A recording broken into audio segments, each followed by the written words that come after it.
Retro Rewind. Retro Rewind. One-on-one.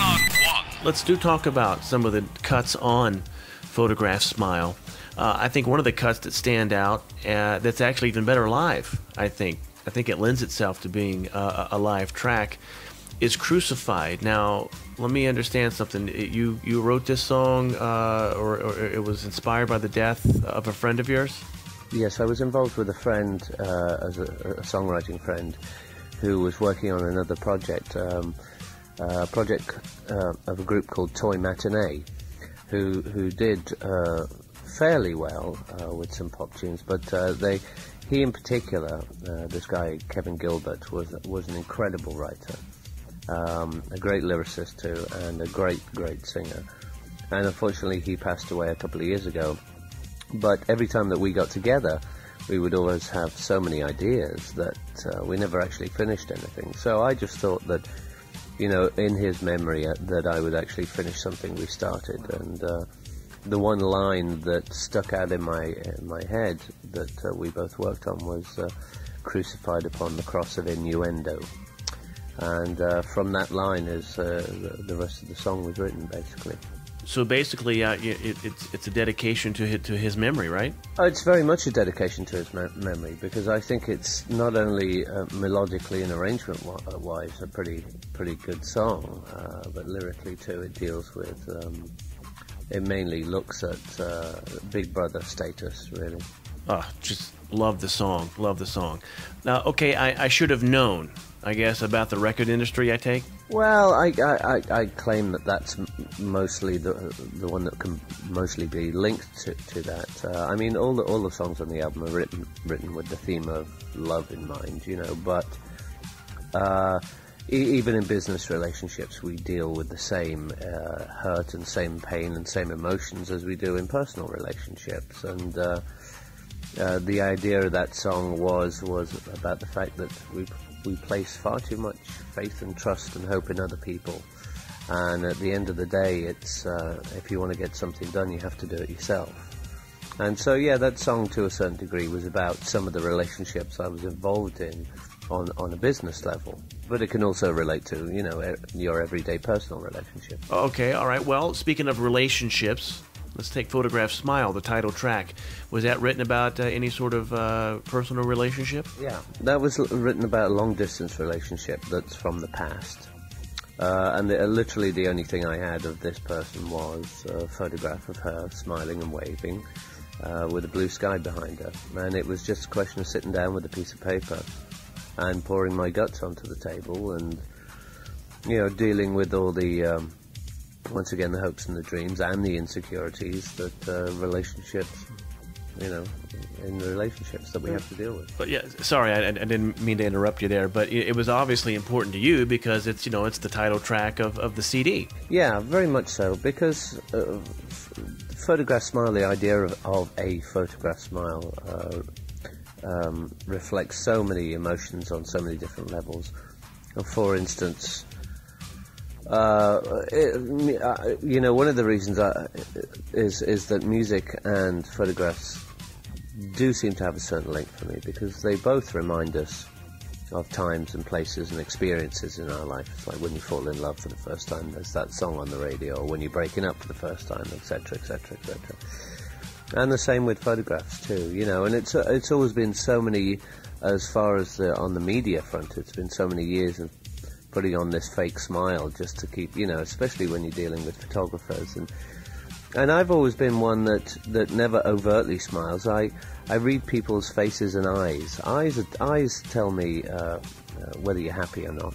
They really do. And so I always used to smile with my eyes. That's why the picture on the front was so important.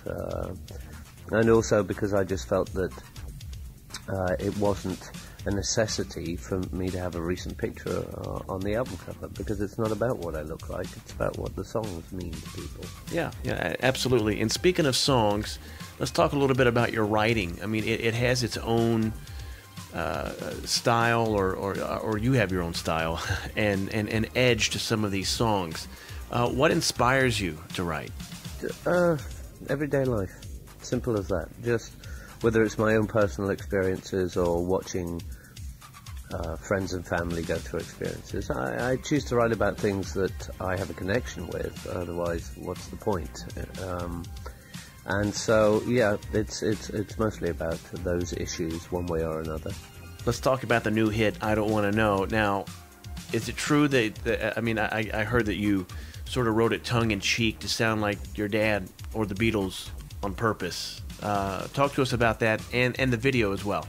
Sure. Well, it was truly a last-minute decision to put I Don't Want to Know on the album, and it was only after I felt that I'd proved my own self-worth as a writer to me with the rest of the material that I decided to do something a little tongue-in-cheek, which was, you know, write a mid-60s Beatles song and sing it as close to Dad's nasal tone as possible. And the reason I did that was because of all the reviewers and all the critics from the past that always used to say, well, you sound just like the Beatles or you sound just like your dad, which was fine. But in your early 20s, when you're trying to forge your own path and you're trying to find your own identity and your own focus, it's very difficult to make a comment on something like that. So this time round, it was very much a question of saying, well, maybe I'll beat them to the punch this time.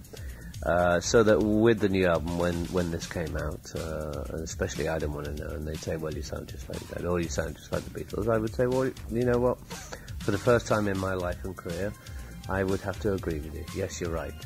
And now that we both understand this, I think it's time to move on, because I certainly have. And the other point was that, you know, as far as critics and reviewers go, I just felt that it was not the most constructive criticism they could ever come up with. You know, I mean, there's more to the work than that, you know, than just saying, well, it sounds like this, or it sounds like that. So that tells me that nobody's paid attention properly. What about the video? The video was the idea behind that was just in case that nobody got the idea of the song in the first place, then I would help it along a little further with the video, and also to remind people that you know, the fanatical Beatles fans, you know, that you know, they were just four lads, and although they enjoyed their work and they worked very hard, you know, they like to have fun. They you know, they still themselves, you know, don't understand what happened and why it happened, and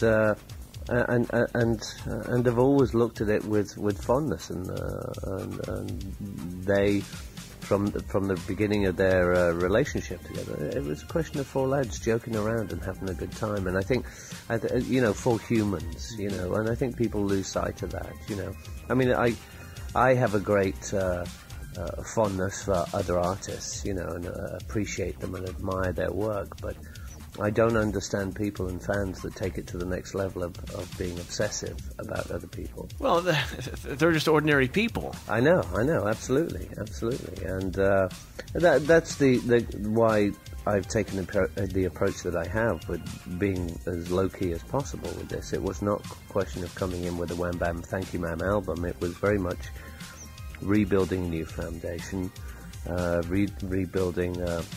re-establishing myself as a serious artist, you know, and that's why we went on the road clubbing it, you know, to build close relationship with the fans again, you know, the old ones, some old and some new. Well, you're getting some new here. I mean, I can tell you that right now. Retro Rewind!